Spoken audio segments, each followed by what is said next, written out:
एक क्षत्रिय के मुकुट मणि सब वर्णन पर जो, तुलसी रघुबर नाम के बरन बिराजते दो। बोल दो सियापत रामचंद्र की जय। तुलसीदास जी कहते हैं, श्री रघुनाथ जी के नाम के दोनों अक्षर बड़ी शोभा देते हैं, जिनमें से एक रकार छत्र रूप रेफ से और दूसरा मकार मुकुटमणि अनुस्वार रूप से सब अक्षरों के ऊपर है।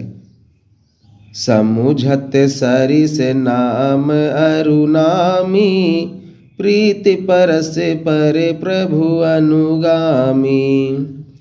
नाम रूप दुई से उपाधि, अकथय अनाधि सुसा मुझे साधी। श्री राम जय जय राम, श्री राम जय जय राम।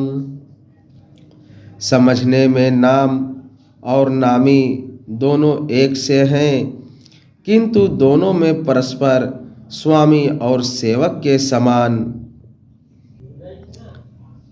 प्रीत है। अर्थात नाम और नामी में पूर्ण एकता होने पर भी जैसे स्वामी के पीछे सेवक चलता है, उसी प्रकार नाम के पीछे नामी चलते हैं। प्रभु श्री राम जी अपने राम नाम का ही अनुगमन करते हैं, नाम लेते ही वहाँ आ जाते हैं। नाम और रूप दोनों ईश्वर की उपाधि है। ये भगवान के नाम और रूप दोनों अनिर्वचनीय है, अनादि है और सुंदर शुद्ध भक्त युक्त बुद्धि से ही इनका दिव्य अविनाशी स्वरूप जानने में आता है। बोल दो सियापत रामचंद्र की जय।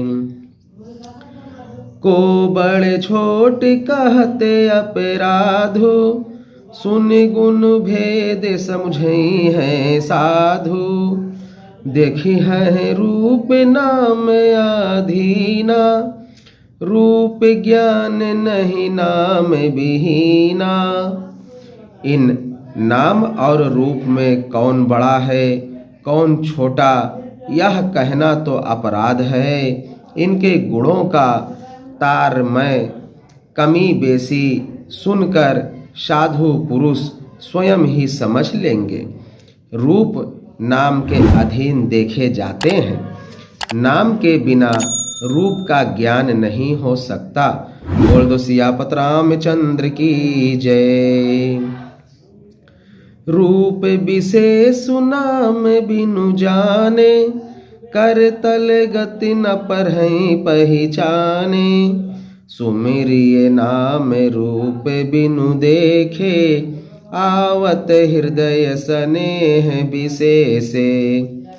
कोई सा विशेष रूप बिना उसका नाम जाने हथेली पर रखा हुआ भी पहचाना नहीं जा सकता, और रूप के बिना देखे भी नाम का स्मरण किया जाए तो विशेष प्रेम के साथ वह रूप हृदय में आ जाता है। बोल दो सियापत रामचंद्र की जय। नाम रूप गति अकथ कहानी, समुझत सुखद न परति बखानी। अगुण सगुण बिच नाम सुसाखी, उभय प्रबोधक चतुर दुभासी। नाम और रूप की गति की कहानी, विशेषता की कथा अकथनीय है। वह समझने में सुखदायक है, परंतु उसका वर्णन नहीं किया जा सकता। निर्गुण और सगुण के बीच में नाम सुंदर साक्षी है, और दोनों का यथार्थ ज्ञान कराने वाला चतुर्दुभासिया है। बोल दो सियापत रामचंद्र की जय।